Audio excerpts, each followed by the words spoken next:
Hello students, आज हम क्षितिज गद्य खंड के पाठ 10 नेताजी का चश्मा पढ़ेंगे। नेताजी का चश्मा कहानी स्वयं प्रकाश जी द्वारा लिखी गई प्रसिद्ध कहानी है। प्रस्तुत कहानी में प्रारंभ से लेकर अंत तक नेताजी सुभाष चंद्र बोस और उनका चश्मा दोनों ही साथ साथ चलते हैं। चौराहे पर नेताजी की मूर्ति स्थापित होना, उसमें चश्मे की अनुपस्थिति, कैप्टन द्वारा मूर्ति को चश्मा पहनाना, समय समय पर चश्मे बदलते रहना और कैप्टन की मृत्यु के बाद मूर्ति पर सरकंडे से बना चश्मा लगा होना, ये सभी घटनाएं बहुत ही मनोरंजक तरीके से पाठक को जोड़े रखती है। कहानी इस प्रकार है। हवलदार साहब को हर 15वें दिन कंपनी के काम से छोटे से कस्बे से गुजरना पड़ता था। उस कस्बे में एक लड़कों का स्कूल, एक लड़कियों का स्कूल, एक सीमेंट का कारखाना, 2 ओपन सिनेमा घर तथा एक नगर पालिका थी। नगर पालिका थी तो कुछ न कुछ करती रहती थी। कभी सड़कें पक्की करवाने का काम, कभी शौचालय, तो कभी सम्मेलन करवा दिया करती थी। एक बार नगर पालिका के एक उत्साही अधिकारी ने मुख्य बाजार के चौराहे पर सुभाष चंद्र बोस की संगमरमर की प्रतिमा लगवा दी।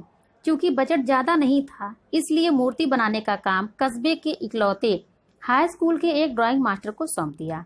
मूर्ति सुंदर बनी थी, बस एक चीज की कमी थी, तो वो थी नेताजी के आंखों पर चश्मा।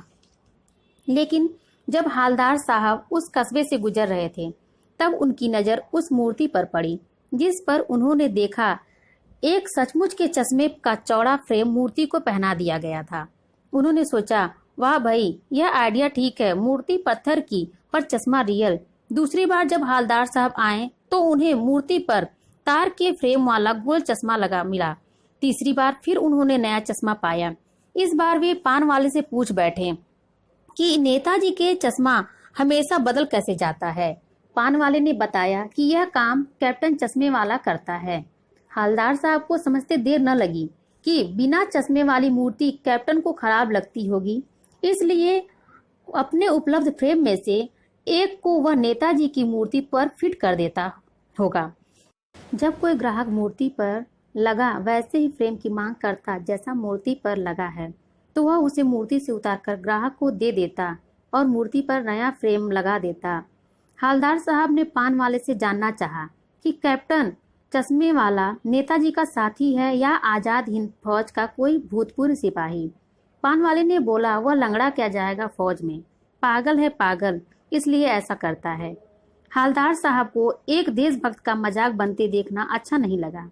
कैप्टन को देखकर हवलदार साहब को आश्चर्य हुआ, क्योंकि वह एक बूढ़ा मरियल लंगड़ा सा आदमी था, जिसके सिर पर गांधी टोपी तथा चश्मा था। उसके एक हाथ में एक छोटी सी संदूकची और दूसरे हाथ में एक बांस में टंगे ढेरों चश्मे थे। वह उसका वास्तविक नाम जानना चाहते थे, परंतु पान वाले ने इससे ज्यादा बताने से मना कर दिया। 2 साल के भीतर हवलदार साहब ने नेताजी की मूर्ति पर कई चश्मे लगते हुए देखे। जब एक बार हवलदार साहब कस्बे से गुजरे तो उन्हें मूर्ति पर कोई चश्मा लगा नहीं दिखा। पूछने पर पता चला कि कैप्टन मर गया। उन्हें बहुत दुख हुआ। 15 दिन बाद जब फिर कस्बे से गुजरे तो उन्होंने सोचा कि वहां नहीं रुकेंगे, पान नहीं खाएंगे, मूर्ति की ओर नहीं देखेंगे, परंतु आदत से मजबूर हवलदार साहब की नजर चौराहे पर आते ही मूर्ति की ओर उठ गई आंखें। वे जीप से उतरे और मूर्ति के सामने जाकर खड़े हो गए और उन्होंने देखा मूर्ति की आंखों पर सरकंडे से बना हुआ छोटा सा चश्मा लगा था, जैसा बच्चे बना लेते हैं।